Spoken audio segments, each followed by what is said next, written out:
اور اس وقت بہت اہم ہے یہ اس سال کا قدس، اس لیے اہمیت رکھتا ہے کہ تمام کا تمام کفر و نفاق، احزاب،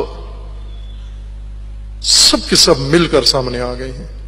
کل کا کل کفر، کل کے کل ایمان کے مقابلے میں آ گیا ہے۔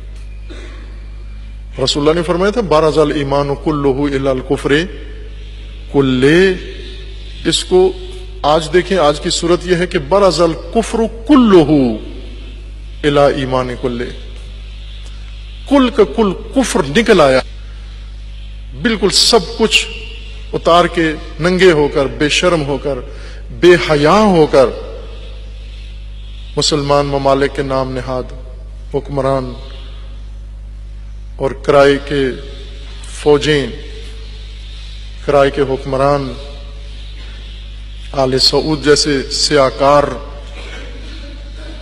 رسوا، یہ سب کھل کے میدان میں آ گئے ہیں اور نام لے کر مہدویت کے مقابلے میں آئے ہیں۔ صہیونیت کو ساتھ ملا لیا ہے، اسرائیل کے ساتھ سمجھوتا کر لیا ہے، اسرائیل کے ساتھ مصالحت کر لی ہے، تشیع کو تنہا کرنے کے لیے۔ تشیع کو کیسے تنہا کر سکتے ہیں؟ جس کے ساتھ خدا ہو۔ یہی آل سعود، ان کے جو صنادید تھے پہلے، ابو لہب و ابو جہل و ابو سفیان، جنہوں نے رسول اللہ کو تنہا کیا، شیب ابی طالب میں تنہا کیا، مکہ میں جنگیں لڑی، مدینہ میں بائیکاٹ کیا، تنہا کیا، کر لی، کامیاب ہو گئے رسول اللہ کو تنہا کرنے میں۔ کیا ان سے اپنے جاہلیت کے آبا سے عبرت نہیں لیتے کہ جو خدا کی طرف سے ہو اسے نہیں تنہا کر سکتے چونکہ خدا ان کے ساتھ ہے۔ ان اللہ معانا لا تحزن، مت گھبراؤ کہ خدا ہمارے ساتھ ہے۔ جن کے ساتھ خدا ہے انہیں تنہا نہیں کہ کوئی بھی کر سکتا۔ تمام کا تمام کفر مل کر سامنے آ گیا ہے۔ یہاں فریضہ کیا بنتا ہے؟ یہاں علی آج اگر امیر المومنین ہوتے اور یہ کل کا کل کفر مقابلے میں نکل آتا تو کیا کرتے آج علی کے ماننے والے؟ یہ ملنگ کیا کرتے؟ صرف آج بھی دھمالیں اور بھنگڑے ہی ڈالتے یا امیر المومنین کی اطاعت میں نکلتے؟ جس طرح امیر المومنین کل کفر کے مقابلے میں کل ایمان بن کر نکلے، آج پیرو علی مجسمہ کل ایمان بن کر کل کفر کے مقابلے میں نکلے۔ جو بھی نکلے گا اس کی اطاعت ہے، یہ ہے علی کی اطاعت۔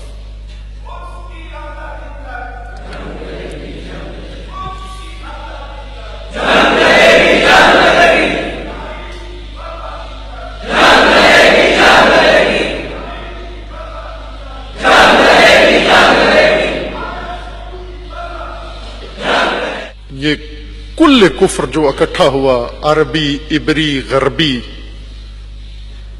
اور یہ کچرا عالم اسلام سے سارا جمع ہوا وہاں ریاض کانفرنس کے اندر، اور کھل کے صرف ایک ایجنڈا تھا، ایران۔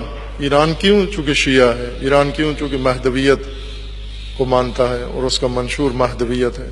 اس لیے بلکہ جب رسول اللہ کے خلاف وہ جنگ احزاب میں خندق پھلانگ کے عمرو ابن عبد ود آیا، حدیں پھلانگ کر، اور آ کر ندا دی اس نے، یا محمد، اے محمد کون ہے میرے مقابلے میں آنے والا؟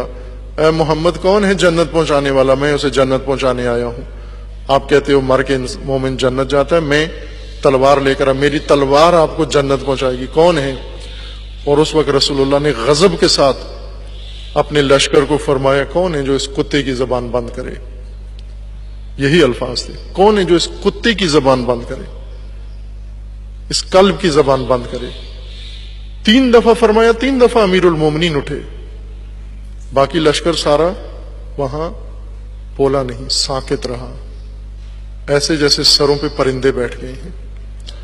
اور امیر المومنین جب گئے میدان میں، اس وقت رسول اللہ نے یہ فرمایا کہ برز الایمان کلہ الی الکفر کلہ۔ علی علیہ السلام کو رسول اللہ نے خود تیار کیا جنگ کے لیے، اور اس جنگ میں بھیج کر بعد میں یہ جملہ فرمایا بارز الایمان کلہ الی کفر کلہ، ادھر سارا کفر اکٹھا ہے اور سارے کفر کے مقابلے میں یہ ایک نکلا ہے، یہی سب کل ایمان اس وقت وہی ہے جو میدان میں ہے۔ وہ جو پیچھے بیٹھا ہوا ہے انہیں رسول اللہ نے شمار نہیں کیا، کل ایمان اس وقت یہ ہستی ہے، یہ شخصیت ہے۔ آج جب کل کفر مقابلے میں آ گیا ہے، عربی غربی عبری، تو کل ایمان ہی جو میدان میں ہوگا وہی کل ایمان ہوگا آج کا، باقی اس زمرے میں شمار نہیں ہوں گے۔ اس لیے یہ یوم بہت معنی رکھتا ہے تمام مومنین کے لیے، تمام امت اسلامیہ کے لیے۔ جتنا ظلم و ستم یمن میں ہو رہا ہے، بحرین میں ہو رہا ہے، عراق میں ہو رہا ہے، سوریہ میں ہو رہا ہے، لبنان میں ہو رہا ہے، جہاں جہاں مظلوم آباد ہیں، کشمیر میں اس وقت کشمیر سب سے زیادہ مظلوم ہے، فلسطین مظلوم ہے۔ تمام دنیا میں پہلے ایک فلسطین مظلومیت کی زندگی گزار رہے تھے فلسطینی، اور آج پورے عالم اسلام میں اقوام فلسطین سے بدتر حالت اور فلسطینیوں سے بد حالت ان کی ہو گئی ہے۔ روہنگیا مسلمان فلسطینیوں سے بہت بد حالت ہے ان کی، بہت بری حالت ہے ان کی۔ جتنا ظلم ان برما کے مسلمانوں پہ ڈھایا گیا، یہ فریاد جو روز قدس کی ہوتی ہے ظالموں کے خلاف، یہ ان سب مظلوموں کے حق میں ہے۔ یہ ندائے کشمیر بھی ہے، یہ ندائے فلسطین بھی ہے، یہ ندائے برما بھی ہے، یہ ندائے یمن بھی ہے، یہ ندائے عراق بھی ہے۔ یہ ہر زخمی، ہر جریحہ دار سرزمین کی ندا ہے، یہ ہر مظلوم کی فریاد ہے جو ہم نوا کی زبان سے نکلتی ہے۔